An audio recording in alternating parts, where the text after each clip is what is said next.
Welcome to our channel. Today we how to automate online appointments with Calendly, quick tutorial step by step clearly.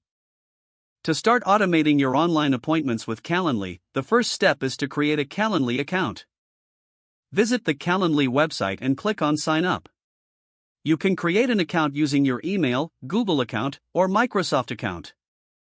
Once your account is set up, log in to your Calendly dashboard. Now, click on Event Types on the left-hand menu. Select Create Event Type to design a new appointment.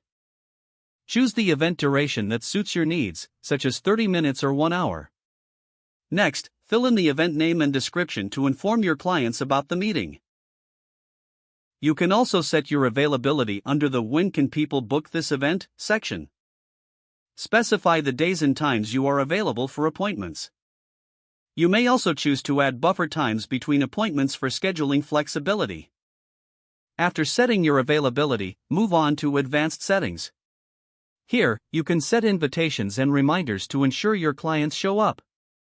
You have options to customize reminder emails and text messages. Once you've configured all settings, click Save and Close to finalize the event type.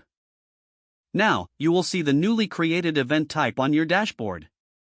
To share this link, click on the event type, then copy the link provided. You can share this link through email, social media, or embed it on your website. To further automate, you can integrate Calendly with your calendar app. Connect it to Google Calendar, Outlook, or another calendar tool you use.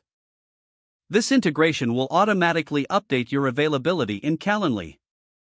You can also explore additional integrations with apps like Zoom or Google Meet for virtual meetings. Once everything is set up, you're ready to let clients book appointments with ease. Check your dashboard regularly to manage your scheduled events.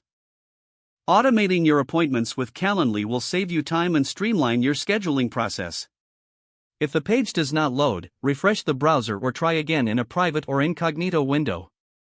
Make sure you are using the correct email address, then retype it carefully to avoid small typos. If your password is not accepted, use the reset option and create a new strong password you can remember. Check your spam folder for verification or security emails, then complete any requested confirmation steps. Enable two-factor authentication if available to improve account security and reduce unauthorized access risk. Don't forget to like this video and subscribe to our channel for more step-by-step tech guides.